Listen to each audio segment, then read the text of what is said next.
Welcome to the Navseam podcast, where classical gourmands everywhere can finally get their fill. Join us for a delectable discussion of Greco-Roman civilization stretching from the Minoans and Mycenaeans through the Renaissance and right down to the present. And now, ladies and gentlemen, here are your hosts, Dr. David Noe and Dr. Jeff Winkle. Welcome, listeners, to episode 96 of the Navseam podcast. My name is Dr. Jeff Winkle, and I am here, as always, in the vomitorium across the table from my good friend and co-host, Dr. David Noe. How you feeling? I am a podcasting professional. Really? Yes. You sound very determined. That's right. And prepared. No. Oh, not Determined, yes. Yes. Prepared, no. This is how you fight through. And, you get to the goal. You turn the goalpost, the meta, and you bring it home. Oh, that's very fitting for what we're talking about Thank you. today. Yeah. So I'm doing okay. You're doing okay. I'm dealing with the stresses. I'm flexing like an old rubber band that you find in the tool drawer, something like that. How about you? I'm feeling all right. Yeah. Okay. Coming off a long morning and afternoon of teaching, but I'm feeling good. Always feels good to be down here. Dressed semi-formal for you? For me. Not any rips in the jeans? No, not today. Yeah. So because you were teaching, I was filling young minds with all kinds of classical information. Yep. Yes. Talking. It was all mythology today. Excellent. Yeah. Of the Greek kind, or was there some Norse thrown in? Yeah, we were doing some Homer. I was spitting out hexameters. Yeah. I was you laying were it shucking, down. you were jiving, you were bopping, you were bipping. Yeah, always fun to talk about that kind of stuff. Yep. So speaking of talking about that kind of stuff, yes, what are we talking about today? Well, do we have a shout out today? No shout out. No shout out. No, people don't want to be recognized for their long years of toil in the trenches. What's the problem? I don't know. Okay. They just want us to get right to the maybe that's what it is. The material. They just say we don't want to bother with that. We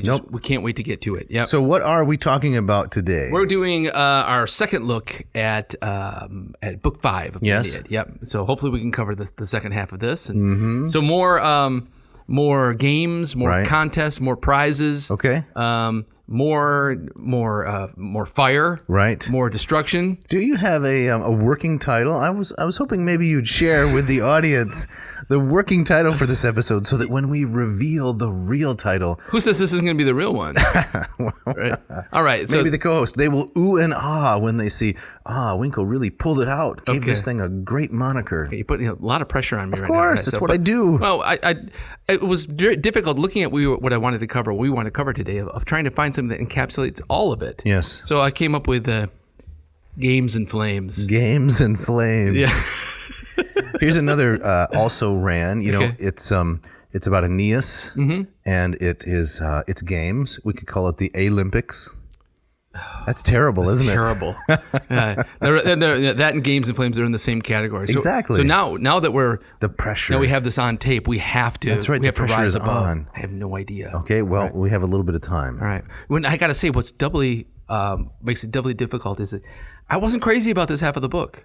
No? I like the way it ended. I like the drama and we'll talk about that stuff. But I was, as I was reading through it this morning, I was wrestling with, there's got to be more here than just these games. Where's the symbolism? What about the ship burning? Well, I'm talking about the athletic contest. What about the foreshadowing? Well, maybe it's there, maybe it's not.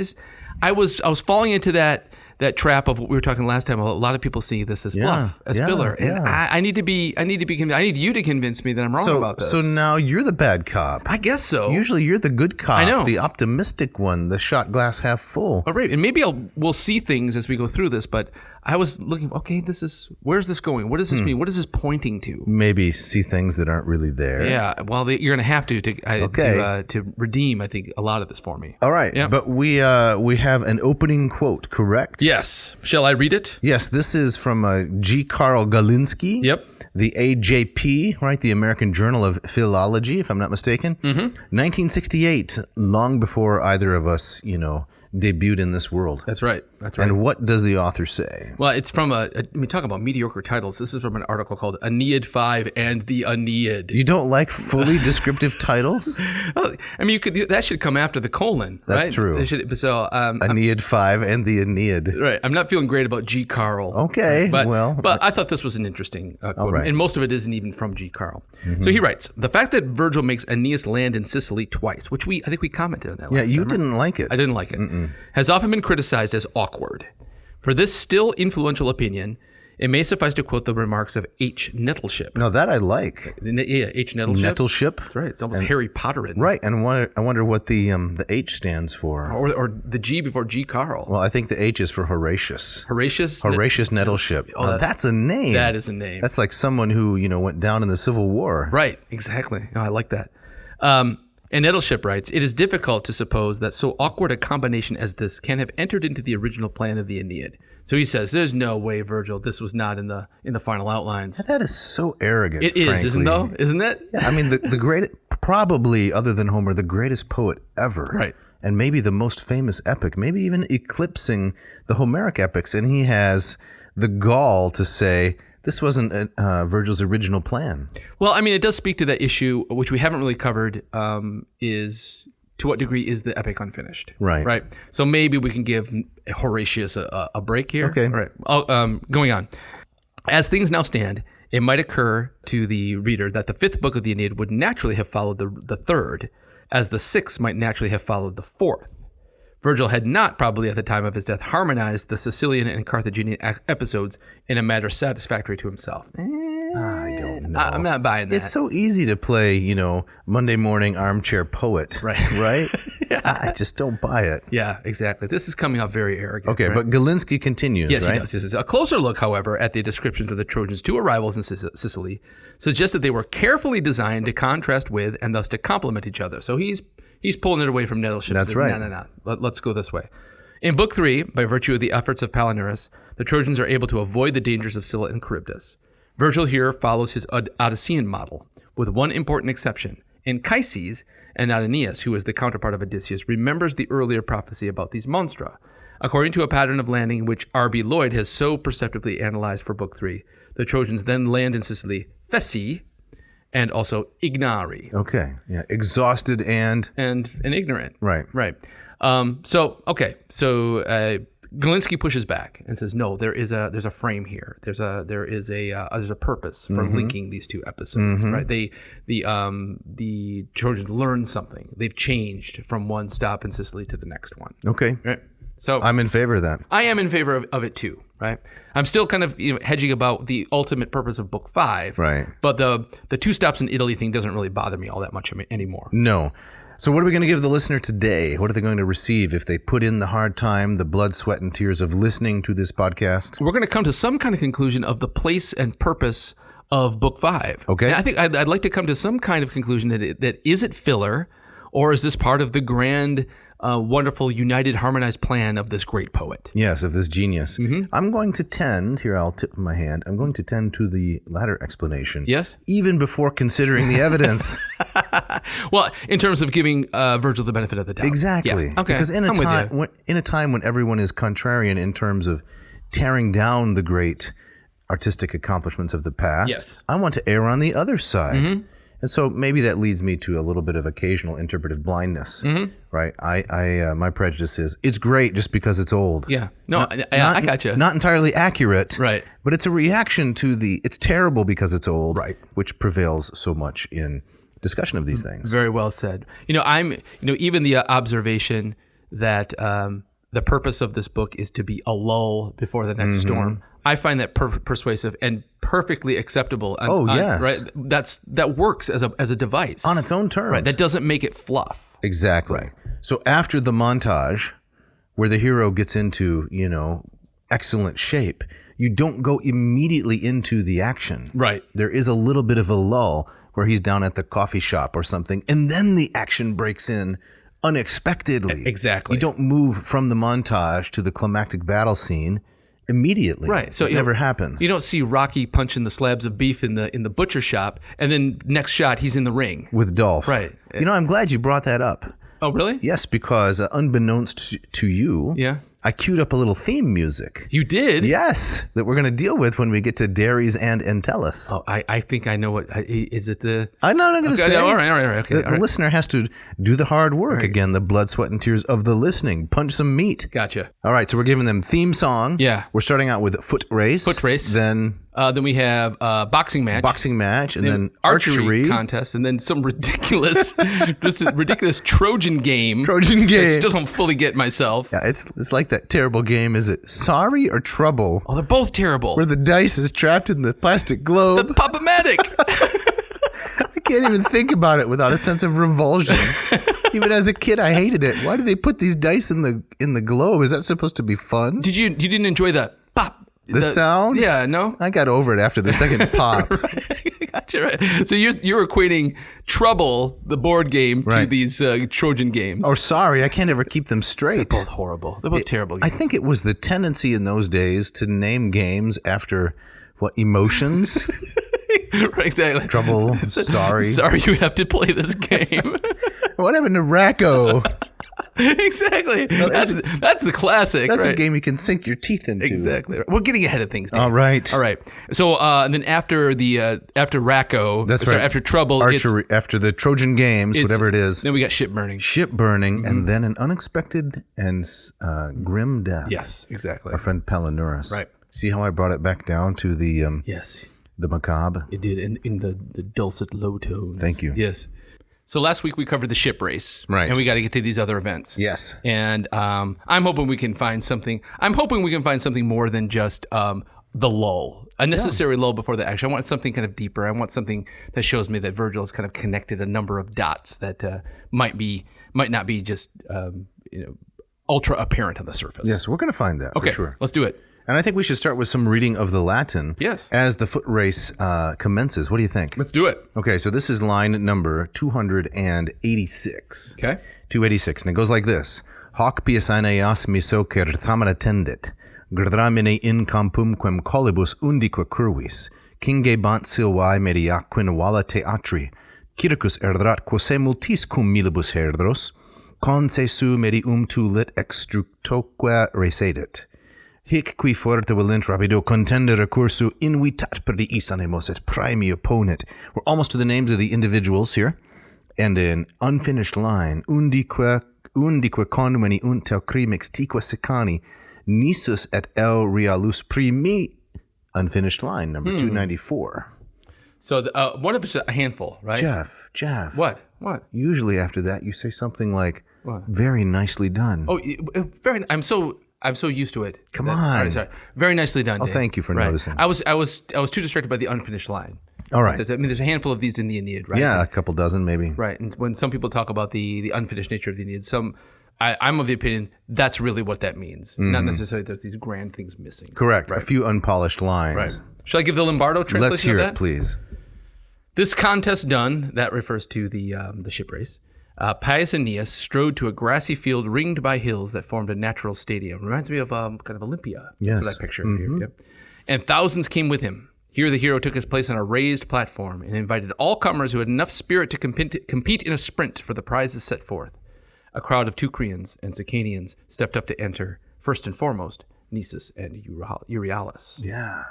And that's the unfinished line. That's right. First and foremost, primi, first among the pack. Mm-hmm. So now we have the competitors. Now there are a number of other competitors mentioned, right? There is this individual Salius, right? I think who's mentioned. Yes. There's a Helymus and Panopes, and we get the names of some other runners.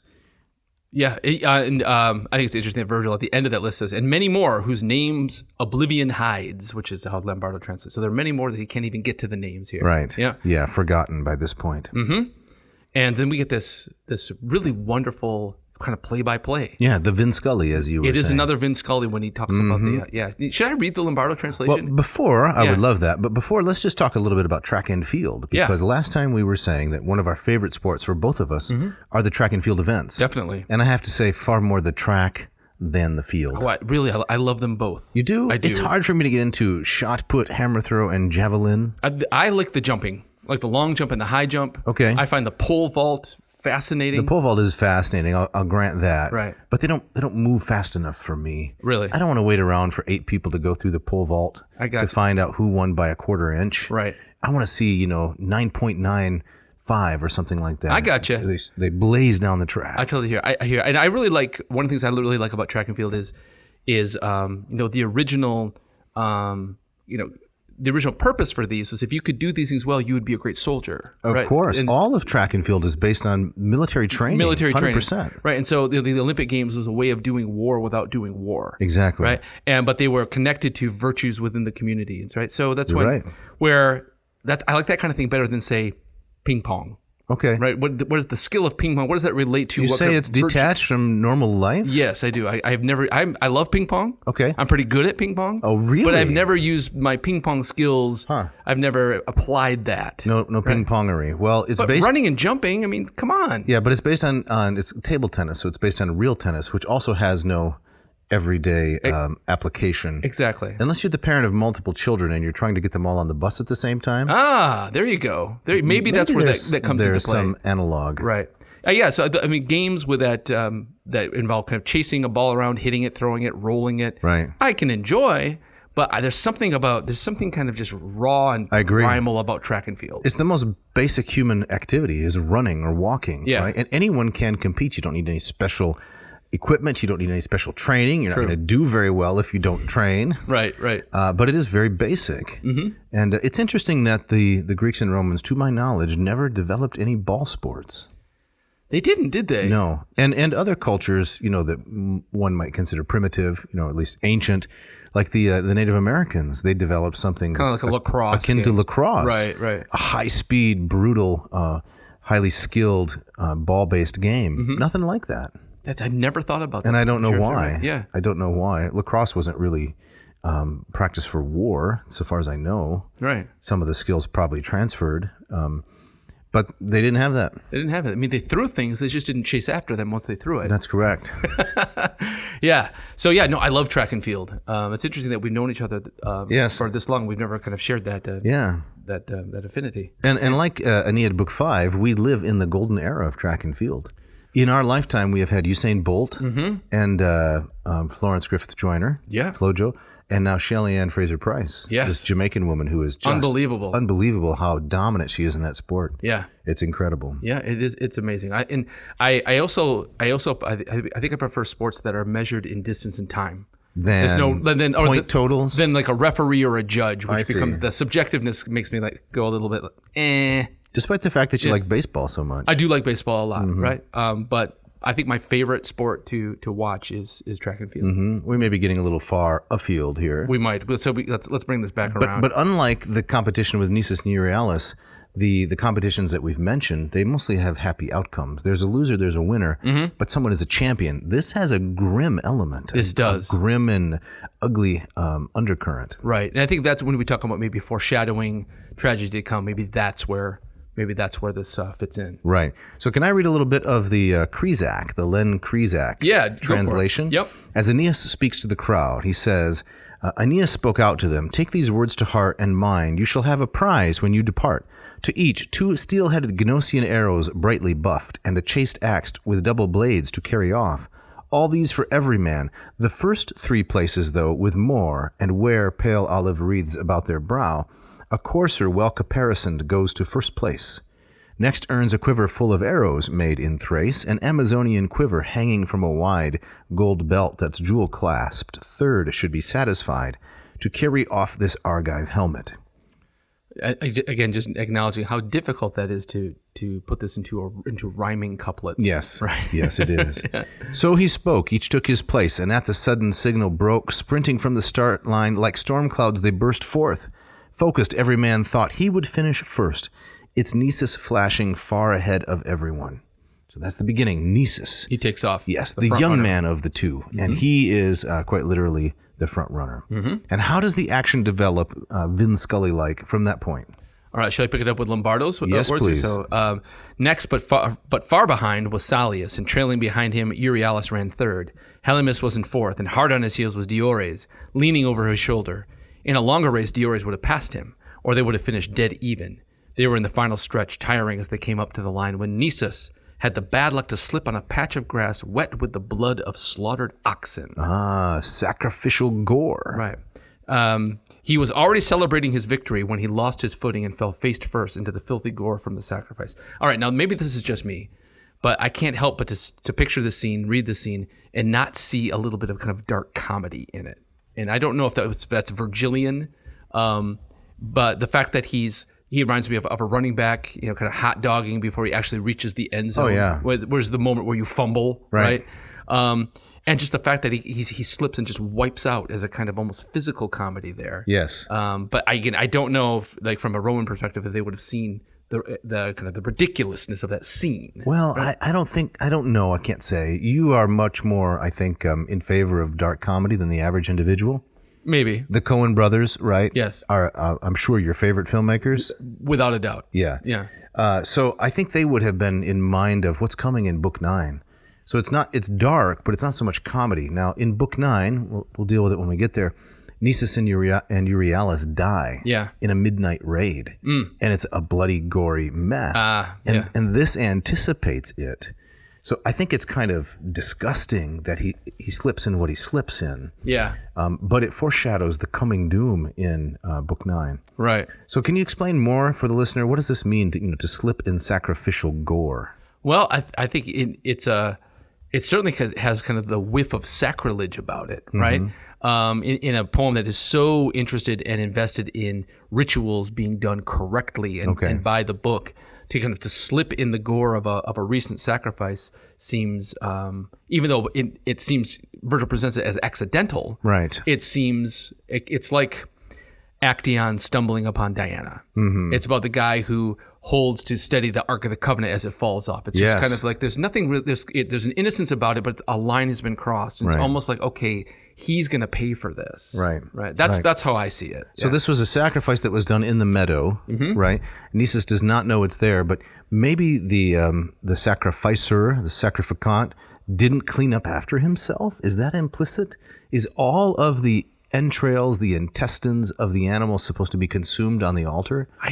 Is this an instance, in other words, of an incomplete sacrifice? I don't. That's really interesting. I don't know. I mean, it made me think of like the theater space where the altar is at the center of the orchestra, and there'd be a sacrifice to Dionysus before the festival would go forward. My sense was always that the sacrifice would be wet with and tainted with blood as the performance went on. Right. But I don't know where that's coming. Just the visual aspect of the sacrifice that's always there that tells the audience, yes, you're watching a play, yes, you're watching a running race, but this is an act of sacred to Dionysus. Yes, exactly. I do wonder though, why are those elements there on the grass? Yeah. Right. So this would have been, to be a little graphic, the animal is gutted, right? Its intestines are removed. The thigh bones typically are wrapped with the fat of the innards, so the femurs, and then it's placed in the middle of the blazing hot coals. Yep. And the aroma is supposed to be pleasing to the gods. Yes. But why is all of this, liver and intestines and pancreas, why is this all kind of rotting on the grass there? Right, exactly. That's out of place. Right, because there's not a sacrifice like before this match is not mentioned. Like, what is it doing there? And exactly, is it left over from something? Is that an act of sacrilege itself that this is? It's possible. It shouldn't be there. Yeah. Right. Can I read a little bit of the Krizak here on the same episode? But then the end in sight and runners panting for the finish, Nisus slips in sacrificial gore, the grass and ground all soaked and slicked in slaughtered steer blood, slime, and crud. No matter how exultant here, the boy could not hold on the flailing, tottering steps. He tries to print the ground with fail, and down he slips, face down in all the dung-mixed mire of sacrifice. Oh, that's pretty good. It is. Oh, that alliteration there with the S's, it sounds gross. Slippery and disgusting. Yes. And he ends up face down in the mire of sacrifice, but it's mixed in with the dung of the animal. Yeah. Ugh. So this is an awful thing for Nisus. Yeah. And what happens next? The emergence of friendship, right? Right. And so even in that, as Lombardo translates, but he did not forget Euryalus or his love for the boy. He slid through the slime into the path of Salius and knocked him head over heels onto the hard-packed sand. So he takes another runner out, right, in the hopes that his friend will win. That's correct. And I was mistaken earlier, if the listener is listening carefully, which of course they are. I said that Nisus was the younger one. No, Euryalus is the younger one. Nisus is the elder, right? Right. He rose from where he lay, and smack in Salius's way he threw himself. And what happened to Salius? Well, Salius goes down, and then Euryalus shot ahead, and thanks to his friend, flew on to victory to the sound of applause. Right. So it's cheating. It's cheating. Is it? Well, I don't know. I mean, I think the like if I think of the Olympic Games. Yes, I was just thinking there the were same lots thing. of these fighting events where it's basically no holds barred, right? Right. But you're thinking of the ancient Olympic Games, right? Yes. The pankration. Yes, exactly. The everything goes sort of event. Which is not a running race, right? No. I mean, if it was an everything goes in a running race, wouldn't you be tackling your opponents at the very beginning and trying to take them out along the way? I wouldn't say necessarily, because only if everybody does that would you have an advantage. Right, that's true. That's why you're tackling Winkle. The other guy is sprinting up. Is down at the end already. Right. So in the recent World Championships, this incredible U.S. hurdler, Devin Allen, he's running the 110-meter hurdles, and he was disqualified for leaving the blocks too soon. A false start, even though it's a matter of milliseconds. Yeah, wow. But this is a different kind of cheating, right? Nisus sticks his leg out to trip up Salius so Euryalus can win. So is Nisus doing something noble? We commend him for that? I guess, I mean, in terms of doing something for his friend, right? I guess that's admirable. Yeah. But in terms of kind of maybe the rules of the game, he's a cheater. Yeah. Right? Well, I suppose. I don't know if there were any rules given by Aeneas. No, and then when it turns out that everybody seems to get a trophy anyway. Right. It lowers the stakes a little bit. It does. Okay. Right. So, Salius, the guy who gets tripped, he cries bloody murder and says, "Hey, come on, he can't do that. I need a prize." And so Aeneas, who just wants, Aeneas is kind of a people pleaser. He says, "Fine." He says, "Okay, I'll give you this lion skin I have in this box over here." Right. I just happen to have with me. Right. Yeah. And then Nisus sees Salius get something. Well, he goes, "Hey, if I hadn't slipped, I would have won." Right. And so Nisus goes, "Yeah, here's a shield." Right. So everybody gets this stuff, and it's a Krizak. Euryalus shoots past and wins. He takes first place, jogging on through to cheers. That's got to make Salius angry, right? Oh yeah. He's loafing. He pulled up at the end. Yeah, right. Exactly. Like you in the Chicago Marathon. Oh yeah. Right? I was pulling up at about mile 16. Then Salius comes up roaring, railing, fills the theater's assembly, dins the front row elders. Where's his prize? Yeah. That Nisus' cheating stunt has stolen. Most back Euryalus, his manly grace and tears show finely in his form and handsome face. Diores backs him loudly too for having come in third. He knows he'll lose his accidental palm if Salius has the highest prize bestowed on him. Exactly. So let's remind ourselves of the prize. Correct. The gold medal is a horse. Okay. Silver medal is a quiver of Thracian arrows. Right. And third prize is a helmet. Isn't there any cauldron that's never been torched on the stove? What? Whose bottom we don't have to scrub with that scouring pad? Oh, what are you talking about? I'm talking about the prizes for the regatta. Did you already forget that? Completely. There's so many prizes in this book, Dave. I can't keep them straight. All right. Right. So Diores says, I'm going home with that helmet. Yeah, and I'm happy that Nisus stuck his leg out and tripped up Salius, because otherwise I'm not in third place. Yeah, exactly. Okay. Yep. And what does Salius get? Salius gets a lion skin. Yeah, a Gaetulian cat's pelt. Where's that? Where's Gaetulia? Where's Gaetulia? Why do you have to ask me that? What do I look like? The answer guy? I don't know. We don't have to look it up. It's someplace where you'd find lions. Okay, so I'll look it up. Turns out it's in the Sahara by the Atlas Mountains. Okay. Did you find lions there? There is a kind of Barbary lion. Okay. It's extinct now, but it was smaller than the large African lion. That's what you usually think of. I'm not looking this up. This is legit. All right. The Barbary lion, I don't know exactly when it became extinct, but it was alive during historic times, times of the Romans. Okay. It's kind of a dark mane, I think. All right, exactly. So Salius gets one of those. So Aeneas has picked one of these up along the way. Well, come on. I don't know. While he was in Carthage, maybe. I imagine Dido gave him a number of presents. I guess so. It's all the piling up of these things just gets kind of ridiculous to me after a while. Maybe these were gifts at the wedding shower. Maybe.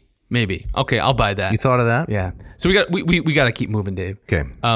So I think that in terms of looking for symbolism, foreshadowing, the slipping in the gore foreshadows a dark end for Nisus and Euryalus coming up in a few books. Right. Okay. All right. What's next? What's next is we move from that to the boxing match. I love this one. I do too. I really enjoyed this. I don't know if it has anything to do with kind of connecting dots to fate and tragedy or things to come, but it's a great scene. I don't think it's connecting dots, but I do think there's a very important moral lesson that underlies it. Okay. That has to do with the superiority of age and experience over youth and foolishness. Do you see in that kind of that Roman reverence for elders that you tend not to see amongst the Greeks? Yes, the mos maiorum. Yeah. Right?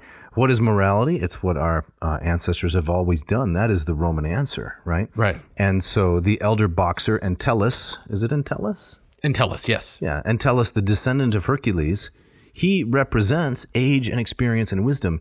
And I think we can connect this to Aeneas. This is a little bit of Aeneas' coming of age now that his father is dead. Ah, okay. Right? Had it been the younger man, Dares, who won the boxing match, we wouldn't see character development in Aeneas. We would see hope and optimism and youthful strength winning out over seasoned experience. Okay. Connecting Aeneas. Now he's the grown man, even though Anchises is dead. Right. Okay. I mean, in this book, I still don't see a lot of growth in Aeneas. He's still kind of the bland man. He's a man bland on the stand. He's a bland man on the stand handing out prizes. Okay. Right. All right. So I see this as I think as a foreshadowing towards I think a Roman virtue. I'm not so convinced about Aeneas' own maturation yet. Okay. All right. So here we got to key up some music to get us in the mood for the coming boxing match. Let's hear it.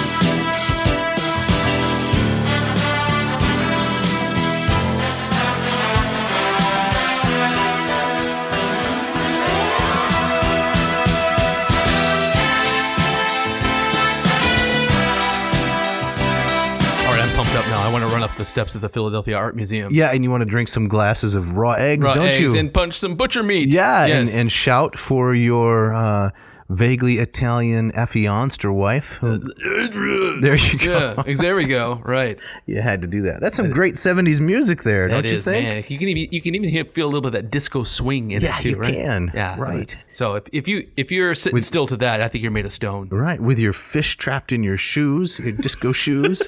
Exactly. Yeah, in the platforms. So let's set it up then. We've got two incredible boxers. All right, but first it seems like there's only going to be one. Okay. Because Dares steps out. He's the clear favorite. Vergil tells us that back at Hector's funeral games, he beat the pulp out of somebody and left him to die. Right. And so he comes out, and I love this detail. He's out there flexing. He's shadow boxing. He's doing it up for the crowd. Right. So he's like Muhammad Ali, right? Very much he's so. a showman. Yes. Right. Yeah. Are you a fan of boxing? I'm not. No, really? I never really got into it. Okay. I like it. I like sports. I like kind of the drama sorts and reading about sports, but like watching a boxing match is never. No, it doesn't do it for you. No. Okay. And so he's out there. He's popping his pecs, and the crowd's going crazy. Right. And nobody wants to step up. Yeah. Right. And I think the prize here is like an ox with gilded horns. That's correct. And Vergil says that at one point Dares just puts his hand on the horn and says, "Hey, listen, if nobody's going to challenge me, I'm walking home with my prize." That's right. And the gilding, right, is very interesting because the gold has to be liquefied. It takes incredible heat. You got to get the horns of the animal in that somehow. Yeah. Which is difficult, I would imagine. I have never thought about what the process for gilding horns would be, but man, you can't anesthetize the animal. There's nothing like that, right? Right. I don't know. I don't think you can apply it with something because I think it would become harden so rapidly, right? It would return to a solid instead of a liquid. You can't dip it like a soft serve cone into the hard shell chocolate. But you have to do that with the steer and his horns, right? And of course, it has to be a full grown steer, right? Because otherwise, the horns are going to change shape, so it's going to be very challenging. This sounds like something I would never want to do. Well, there's probably a reality TV show coming out pretty soon, Gild that horn? Gild that horn, right. There's a reality TV show for glass blowing. No, there's not. I kid you not. Was it competitive glass Competitive glass blowing. I can't remember the name of it, thankfully. I've never watched a full episode, but it's true. Wow. Yeah. So why not? So why not for Gild that horn? Gild that horn, right. Mm-hmm. So, but finally, Entellus is the... Entellus. Right, so Acestes... So can you tell us about Entellus? Oh, so the scene shifts to the crowd where Acestes, who's the host of the Trojans here in Sicily, and he turns to old Entellus and says, "Listen, why don't you step up? You were a great boxer back in the day. Right. Why not you?" And Entellus says he's hesitant because he says, "Look, I'm old, I'm slow," but then he kind of he kind of pep talks himself. He says, "Hey, listen, but you know what?" He goes, don't even try to allure me with these prizes, because I would do it for the glory of it. Plain glory. I don't need no stinking prizes. That's right. It's Acestes who goads him into it. Yep. Actually, trusty Acestes. Can I read a little bit of the Sleazak there? Yeah. Did I say Sleazak? You did Sleazak. Ooh, sorry. You meant Kreezak. I meant Kreezak. Yes. That's a land of the lost. That's right. The Sleazak reference there. At this, Acestes castigates Entellus, who sat by him on a green and grassy couch. Once you were bravest of all heroes, though in vain, and yet, Entellus, you'll allow a prize like this to get away without a fight? Now, where's immortal Eryx, once your famous master?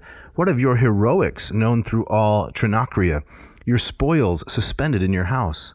And the response? And as Lombardo puts it, Entellus says, "It's not that my love of glory has given way to fear, but I'm old and slow and don't have any juice. I'm all worn out. If I had the youth that gives this rascal his confidence, if I had my youth back, I wouldn't need any prize. No prettied-up bull to take me to fight. I don't care about prizes." And by that time, he's kind of convinced himself to do it. Right. So then what he does is he takes these boxing gloves that Eryx used to have. They have their own name. Right. Yes. And he throws I mean their own story, their own backstory. Right. These famous boxing gloves. He's got old man strength. Old man strength. Is what Entellus has. Yeah. And he's got wisdom and pride, right? Mm-hmm. He's not going to literally rest on his laurels, right? The expression of the grassy green couch he's sitting upon. Right. He stands up and he goes for it. Right. And so he throws in these giant boxing gloves that has their own legend behind it. Right. As a clear way of kind of literally throwing down a kind of gauntlet. Exactly. Right? And a glove slap, if you will. Yes. Right. And it says to Darius, "Deal with this." So right? who is this Eryx and what's going on? So Eryx is well, let me read the Lombardo translation. Okay. He explains this. So Entellus throws these gloves in, and his voice boomed out. He says to Darius, "What if you have seen the gloves of Hercules in the grim fight on this very shore? Your half-brother Eryx wielded these weapons. You can still see on them spattered blood and brains, and stood against great Hercules with them. I used them too when my blood was hotter, before jealous old age sprinkled my gray in my hair. But if Trojan Darius objects to these gloves, and if that sits well with pious Aeneas, and Acestes approves, we can even up the fight." So Eryx is, as Acestes says, was Entellus' master. Okay. A great fighter. Right. Semi-divine, I believe, or a demigod. I'm forgetting his parentage. Yes. But he looms as this great warrior, this great fighter. Right. Yep. And so they decide, okay. The Joe Louis, you might say. The Joe Louis? Of boxing. Right. So Joe Louis, right, and Sonny Liston, these are legendary guys. Right. Joe Louis, maybe the best of all time. A Michigander, if I'm not mistaken. Yes, Detroit. Yeah. Yep. And so he's the revered one, Eryx, and then there's the younger fellows, right? This is Tyson? I would say Tyson is like Darius, right? Yeah. A force of nature. But some of the older guys never would have fought him. But he's, it's a lot of bravado, right? I got to be careful what I say. It's Mike Tyson after all. Right.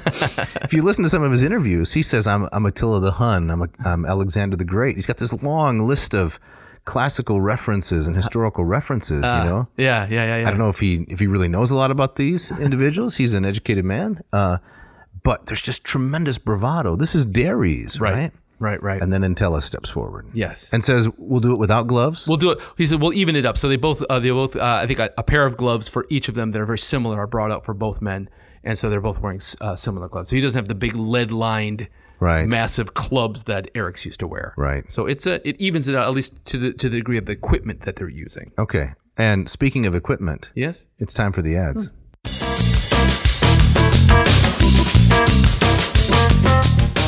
This episode of Ad Nauseam is brought to you by the Moss Method for learning Greek. Dave, tell us about the Moss Method. Thanks, Jeff. Well, the Moss Method is a program I've developed based on the work of Charles Melville Moss, 1893. And it's a way to go from neophyte, little or no knowledge of Greek, to erudite. That's correct. So I've taken the last 30 years of my studying and teaching Greek, and I've compressed it into this course using this first Greek reader by Charles Melville Moss. Really interesting stories. We were just talking about Hercules. There's a great story in here about Hercules trying to decide between virtue and vice as he sets off on his adventures. Mm-hmm. There are excerpts and adaptations from Plato, from Lucian, of Samosata, from all different kinds of authors, Xenophon, Herodotus, really interesting. And this course I've put together, it features 4 different modules. One module costs you $325. We're running a sale presently. Gets you 40 videos, lots of assignments, and weekly interaction with me. Fantastic. So if people are interested, they can go to mossmethod.com. That's correct. And they'll find some free stuff there, right? Lots of free stuff. Okay. Probably more than 100 free instructional Greek videos. Wow. Okay. On a wide variety of authors, New Testament, Old Testament, and lots of classical guys. So they can kind of test drive it. That's right. A bit. That sounds great. Yeah. Church fathers as well. And if they like what they see, then they sign up.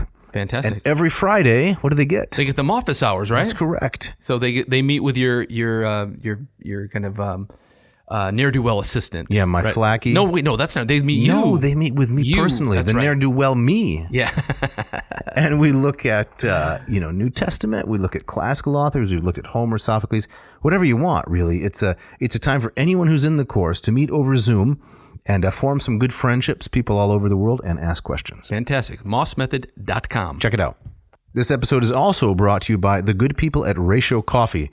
Jeff, did you have coffee this morning? I did. Yes, and did it come from some squirty plastic machine pumped out of a giant, larger machine at the rate of 1,000 per hour and sold for $9.95? I wouldn't dream of doing that anymore. No way. Not anymore. You've turned a corner, haven't you? Right. I started with the Ratio 6, which is a great machine. Right. I've upgraded to the Ratio 8, which is a wonderful machine. It's beautiful. And it just, at the end of the day, it just makes the best cup of coffee consistently every single morning. So you're not going down to Bar Stucks or the Beagle Brewery? No. I'll never set foot in those places again. Right. I've seen the light. Okay. Yeah. So tell us about the Bloom stage, which I understand is probably your favorite stage. It is. Sometimes I get stuck there myself, just in my mind. Right. But the Bloom stage is where get stuck there. All that CO2 gas is off-gassed, and that just leaves for I think the real magic happens is in the brew stage where it all comes together. But without that Bloom stage, though, it's a lesser product. Yeah. Making coffee is tricky, and the Bloom stage is what allows the off-gassing, like you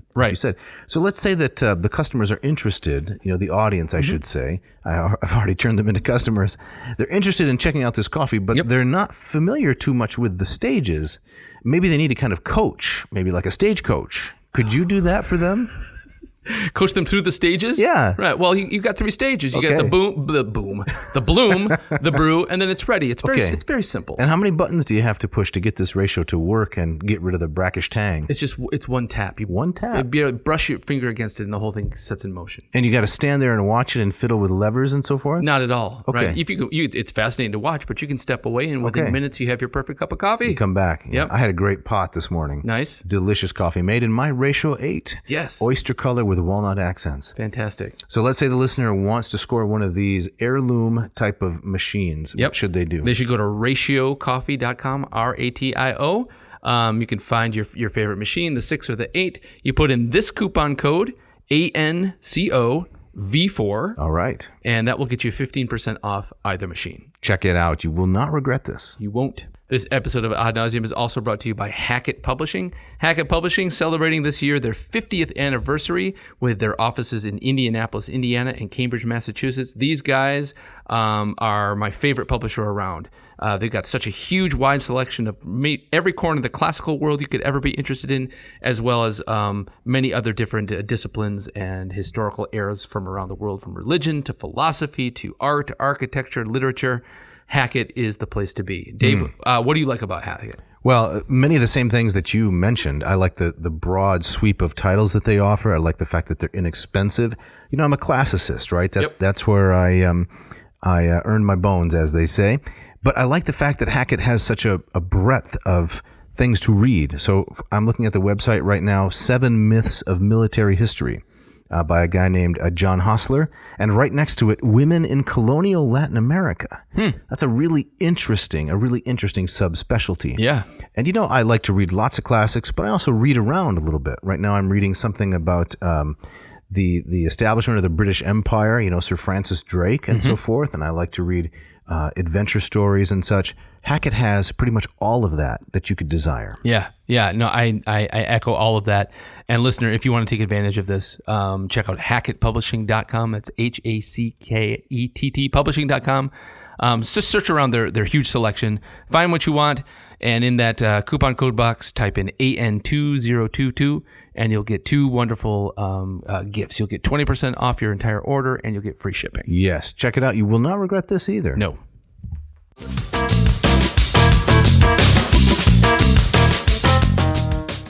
Okay, Jeff, as we resume the action here, we are right in the thick of the fight, aren't we? Right. And so in this boxing match, it plays out like any great sports movie. Yes. It's kind of a come-from-behind victory. Yes. So Entellus, he is old and he's slow, and Vergil describes him as a heavyweight out there. He's got a longer reach, but he's kind of holding back, and Darius is just flailing. Right. So I'm imagining a kind of like a Tyson versus a Muhammad Ali. Some much taller, larger individual. Right. Exactly.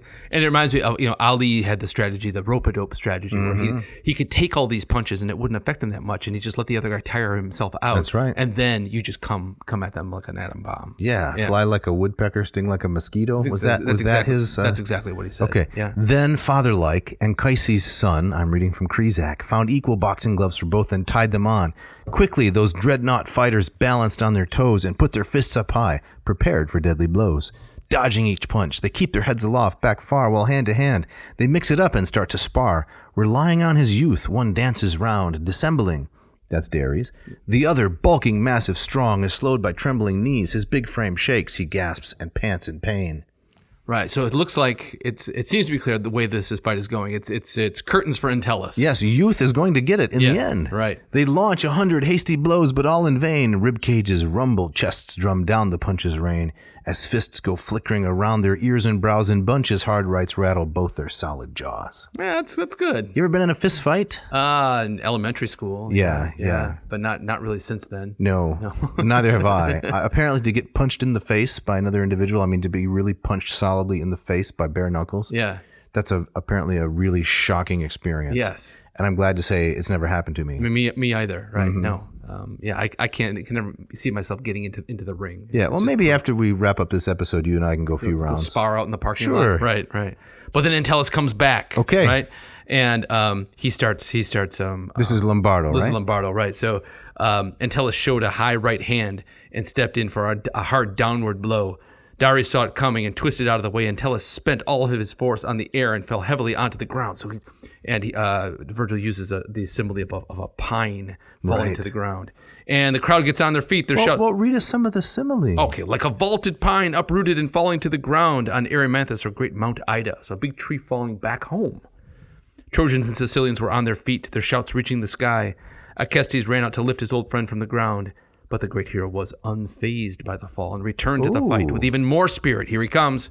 Pumped up by anger, fortified by shame, and fiercely proud, he drove Darius all over the arena, hitting him with a right, with a left, pelting him without letting up. Like stinging hail, both fists flying, the hero pounded Darius until he sent him spinning. Isn't that? It's just, I love the That's visuals. great. Yeah. Right, left, right. Yeah, it's great. And but then Aeneas has to stop the match, otherwise Entellus would have killed Darius. Yes. But what happens to Darius here? Dave, you got that? Yeah, he limps off to the boat, basically. As Kresak says, with weak knees dragging after him, his good friends led poor Darius to the ships, propping his ragdoll head that lolled this way and that. His mouth spat gore, all clotted with teeth and blood. His friends collected his allotted prize of sword and helmet. Like a toy, maybe? Exactly. Here's your sword, here's your helmet. Here's your sword and helmet. That's just here's your plastic helmet. Have a good time, kiddo. But the palm and bull, Entellus claims, exulting with a heart that's full. Winning the beast means glory. God is born, he cries. And Trojans, see how strong I was once? Let your eyes take in the death you spared your Darius. That was all. And then he does something next, which is really incredible. Yes. Then staring in that bullock's face and standing tall. This was the one with the gold-dipped horns. Yes. Before the matchless prize, he raised his right above that stunning beast and brought down hard the leaded glove. Between the horns, brains scattered from the smashed-in skull, laid out in lifeless spasms on the ground. The bull, over its battered form, he cries out from the heart, Eryx, for Darius' life, this victim's better barter. Time's champion now, I doff my gloves and end my art. So he sacrifices the bull with a single blow to the skull. That's right. Crushes the animal's head. So it dies in place of Darius. Yes. Right. So I'm killing this instead of killing Darius. Wow. And I'm dedicating it to Eryx. Yeah. The old champion. Man. And then he's done. He retires. So you go out on top. That's right. That's right. I'm out of here. Leave him wanting more. That's right. Right. All right, we got to move on to the next event, right? Okay. So next up is the archery contest. Now, is this a snoozer? This is a snoozer. How do you feel about archery? I don't mind archery. I find like skill with a bow. I find that kind of fascinating. It is fascinating. I just found this kind of a strange episode. Right. It didn't. I think that if Vergil, if I were Vergil to rearrange this episode, I put the boxing match last. Oh, so now you're going to pull a Nettleship, right? Maybe a little nettly here. Yeah, a little Monday morning armchair poet and tell him how to do his work. Because I know I'm looking for it because the contests really end with the Trojan Game. Okay. We can go through this kind of quickly, but I would like to point out that I once had the honor of teaching Latin to a world-class archeress. You did? Yes, a woman named Jennifer Nichols. I believe she's from the state of Wyoming. Mm-hmm. At one point, she was sixth in the world in archery. Really? And she was temporarily my Latin student. Wow. And I'm just so thrilled by that because, I admire that kind of athletic excellence. It takes so much dedication and focus and strength. So I don't know if she is still a competitive archer, but at one time she was legit. Wow. Was she an Olympian? Or Yes. Oh, yeah. She was on the Olympic team. Fantastic. She had the duffel bag and everything. Wow. And I got to teach her some Latin. That's really cool. That was exciting for me. I basked in that reflected glory. Right. No, I am a great admirer of that skill as well. This scene, however, I don't know. It's anticlimactic after what we've just read. Okay. Can you give us just a few highlights, maybe from... Could we liven it up by reading some Latin? Would that make it a little more exciting? Give us a little bit, sure. Well, since you're so enthusiastic about it, Jeff, Yeah. I'll read a couple of lines of Latin. Okay. This is 485. Protunisane asceleric retardres agita, invitatque fortuvalent et praemia dicit, ingentique menu malum de nava serdresti, erigidet volucrem trajectin funa columbam. Very nicely done. Thank you. Now let me give you Lombardo's translation of that. He translates, Aeneas now announced the archery contest, invited all comers and listed the prizes. He set up a mast from Serestus' ship, holding it in one great hand, and tied a dove to a cord suspended from its top. This was their target. The contestants gathered and threw their names into a bronze helmet. And then we get the list of names of the people who including Menestheus, the guy who won the ship race. Catalog poetry, right? Yeah. I thought that was kind of interesting. So the target is he's got a mast. Right. You got a cord tied to a dove, and the dove's kind of flying around at the top of the mast. You got to shoot this moving target. Yes. Yeah. It's got to be a very light cord, right? Yeah. It can't be very long because the dove is not a large bird. Mm-hmm. Couldn't drag this cord around. Right. Moving target. Very difficult. Very difficult. Right.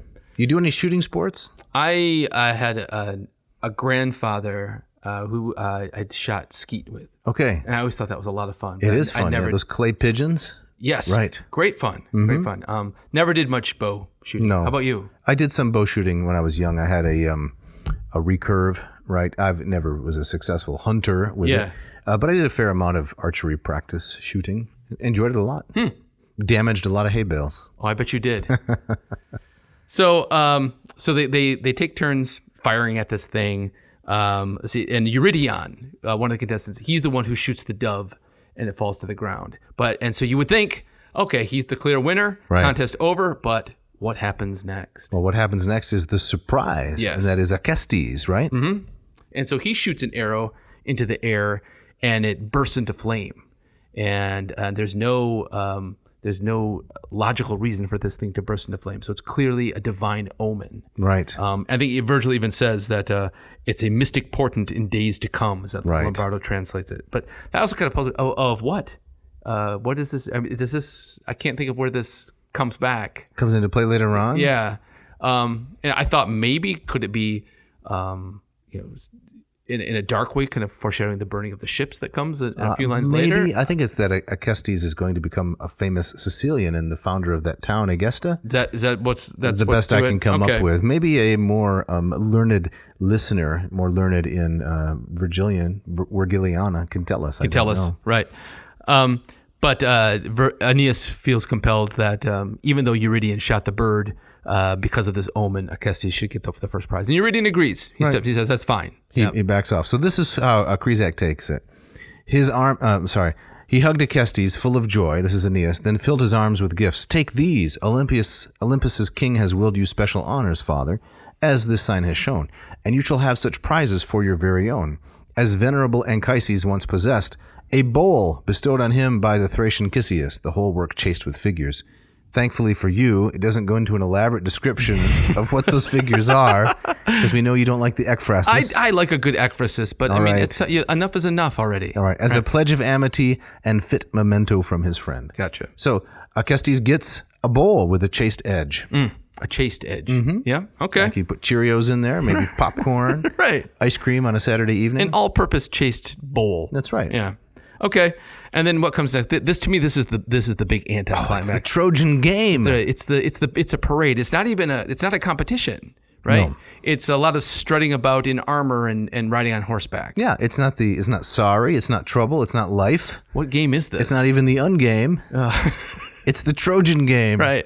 It's like, oh, I know what game it is. It's apples to apples. You know, Never the game played that. It's the game that you can't lose and you can't win. Oh, I hate those kinds of games. That's what this is. I want a game with a clear winner. Yeah. Who's carried around the room on people's shoulders, and a clear loser. Exactly. Who is jeered and laughed at. That's right, and sulks away to his ship with his ragdoll head like Exactly Ares. right. So what we end here with kind of, again, everybody wins because nobody loses kind of martial display, right? I think it's the point of it is to get Iulus back into the action. I think so. Right. He's going to feature pretty prominently at the end of this book. It's true. Yep. But we see Iulus in armor and on horseback. He's riding a horse. Vergil tells us that Dido gave to him. Now let's clarify this because the audience may not be familiar with this character, Iulus. Yeah. Well, Iulus is Aeneas' son. It's Ascanius, Ascanius. who's going to undergo a name change and allow him then to be the great ancestor of Julius. Right. You see how they sounded similar? Iulus, Julius. I hear it. You got it? I got it. So Chrysac, Aeneas tells the crowding throng to heed his orders. Stand back, clear the field, and let the boys ride in. Their well-squared ranks gleam in their father's eyes as bridles shine. Trinacrians and Trojans hummed approval as they passed, hair crowned with garlands trimmed correctly. Each boy bears an iron-fitted spear of cornel. That's a kind of mountain cherry, I understand. Okay. Some sling polished quivers. Others wear a golden torque high up around their collars where it wraps its pliant, twisted rings. Nicely done, Mr. Chrysac. Yeah, but I'm not impressed by the scene. You like a good parade? I'm not a huge parade guy. You like little parades? I like, if they're chucking candy in my direction, I'll pick it up. Yeah. But I don't need, the marching bands and the politicians. And Maybe I'm the only one who feels this way, but I feel as though parades are a relic of a bygone era. Oh. When there wasn't much on Netflix, right? So people pour out into the street to watch other people walk by. Yeah. I don't find it entertaining. I know, I don't either. There's some comedian who has a bit about, enjoying a parade by starting at the end and running against the parade. It's like you're fast forwarding the parade. That I could get into. Right. Yeah. So no, I'm not a huge fan of the parade. So, but this is it's a mock battle. They do some kind of jousting. But I think the point is you were mentioning kind of Aeneas kind of coming of age after kind of, as they're celebrating the funeral of his father.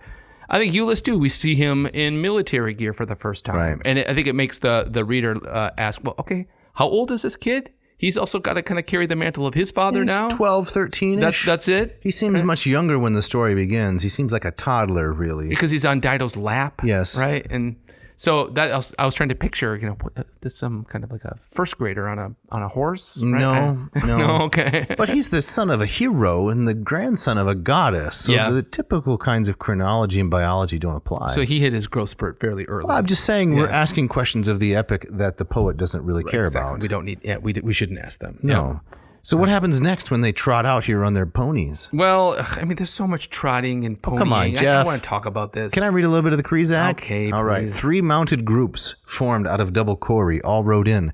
Their troops behind 3 captains, each resplendent in detached formations. I'm sure they were resplendent. Formations all with leaders uniformly matched. For someone who hates parades as much as I do, I'm really enjoying reading this.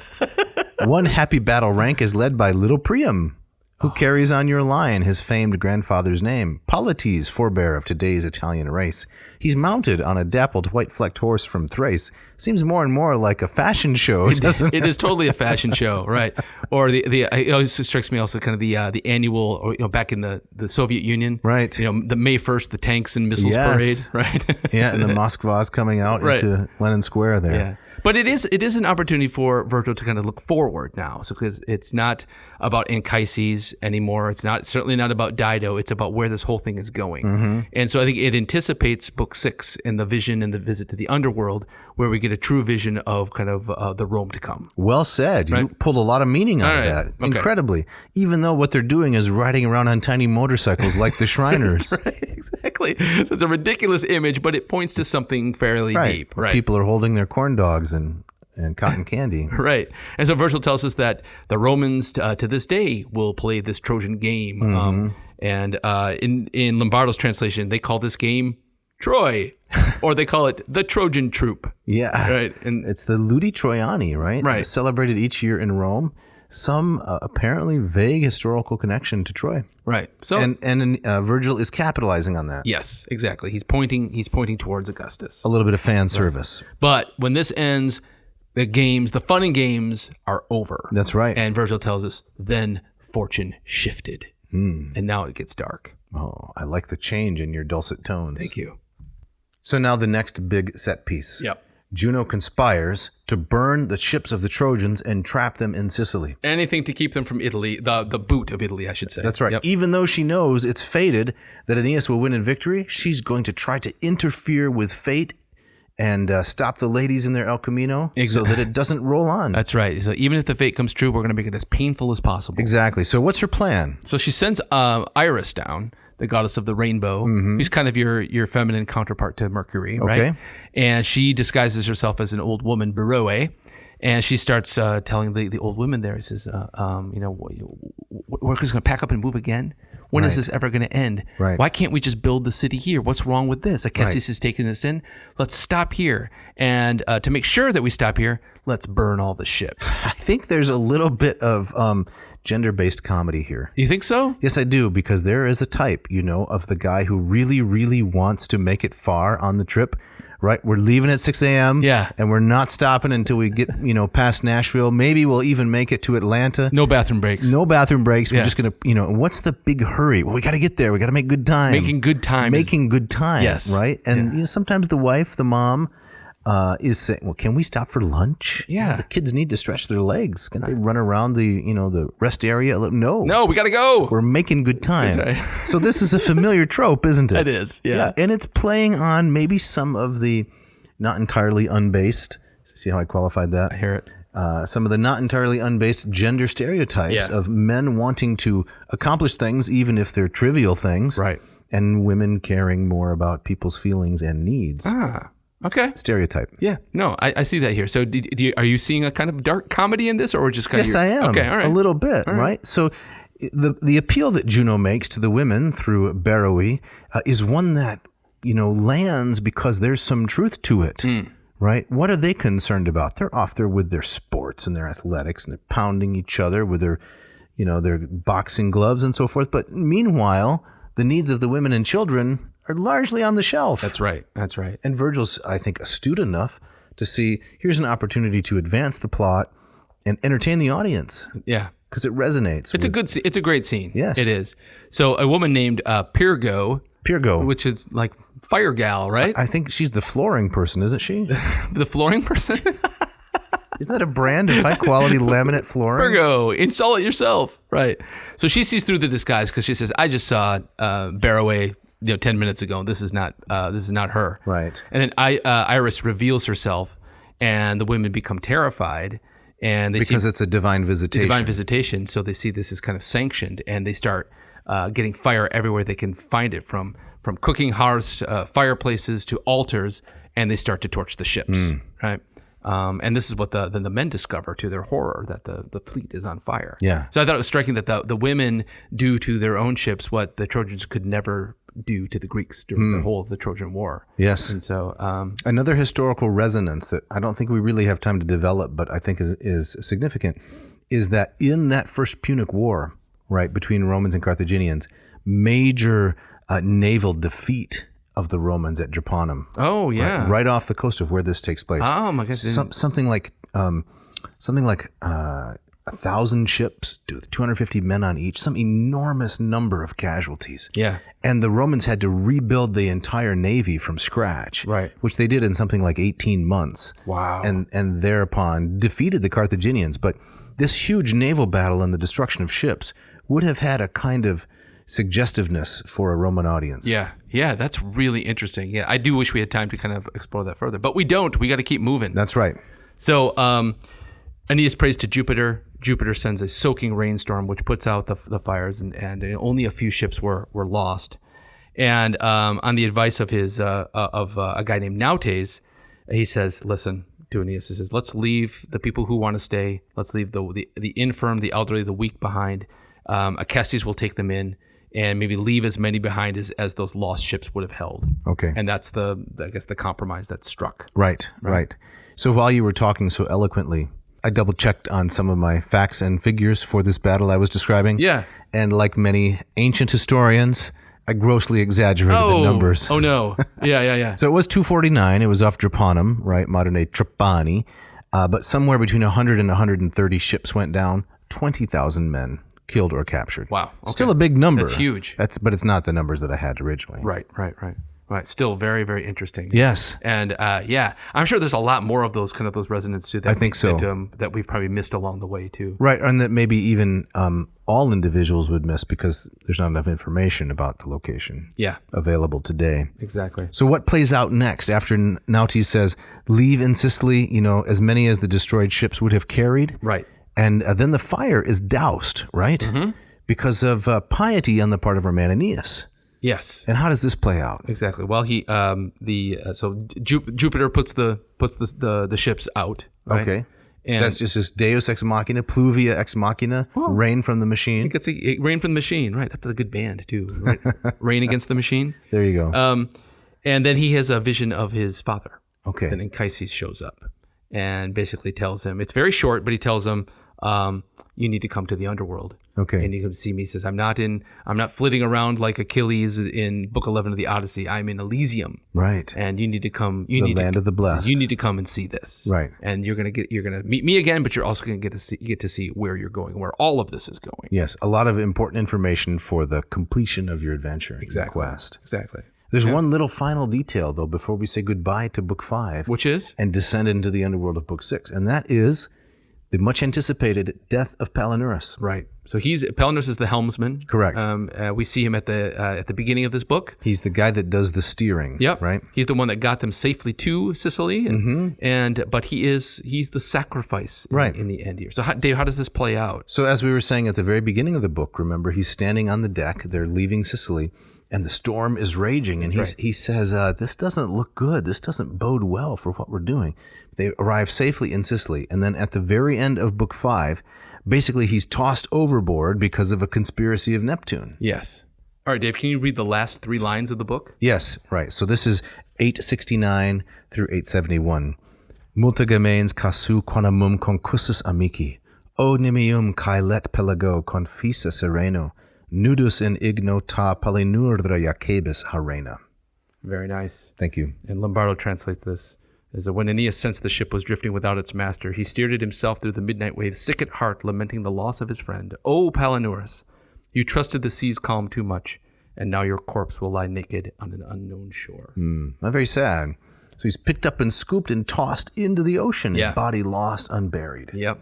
So this very light, fluffy book ends on this very dark note. Yes, a very grim note. Right. Now, as we mentioned in a previous episode, Aeneas will meet his friend Palinurus in the underworld. Yeah. So it is an homage to Odysseus and Elpenor, but with some very significant differences, namely that his loss is discovered immediately. And I think that Aeneas has a lot more compassion and affection for this fellow than Odysseus has for Elpenor. Oh, without a doubt. Odysseus doesn't care about Elpenor. Not at all. Not at all. Barely knows the guy. Right. So here's where, for all of his blandness, his vanilla nature, Aeneas is a more appealing character. He is. He cares about others.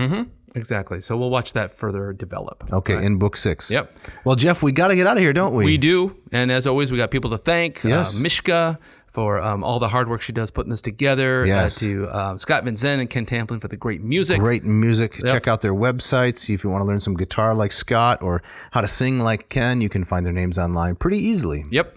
And if you want to fill that gaping hole in our shout-outs, yes. Write to us. You can write to Dave at adnauseam.com. Don't forget the V. Or Jeff at adnauseam.com. Don't forget the V. Right. You can also check out my Latin program, latinperdiem.com/LLPSI. If you want to learn how to read and translate Latin like Jeff and I do, this is a great place to start. Fantastic. And so, Dave, what are we doing next week? Next week, we're going to launch into Book 6. My favorite book. Yes. I love The Descent to the Underworld. Right. Catabasis. We'll do at least 1 or 2 episodes on Book 6 before maybe we take a break. Yeah. Give the audience a little bit of variety. In the meantime, they're going to want to pick up an Ad Nauseam t-shirt. Yep. Or maybe a t-shirt that has a nice Greek vase image on it and says underneath, Quae nocent docent. Yes. Which means... what doesn't kill you makes you stronger. That's correct. Right. Be your own Entellus, in other words. Yes. What harms teaches. That's right. Yep. So I think that pretty much wraps it up, doesn't it, Dr. Winkle? It does. I believe I have the customary parting shot this week. Yes, you do. I like this one. Let's hear it. This is from the great Jerry Seinfeld. All right. He says, "How about that seedless watermelon? What an invention. Scientists are working on this. Other scientists devote their lives to fighting cancer, AIDS, heart disease. These guys go, no, I'm focusing on melon. Oh, sure, thousands of people are dying needlessly, but all this seed spitting has got to stop. You ever try and pick a wet one up off of the floor? It's almost impossible. I'm devoting my life to that. So I guess if they can get rid of the seeds, the rind is going next. What do we need that rind for? Get rid of the rind. They're not going to stop until they're making in the ground, ready to eat fruit cups growing right out of the ground." Jerry Seinfeld. Yes. Very funny. Thanks for listening. Thank you.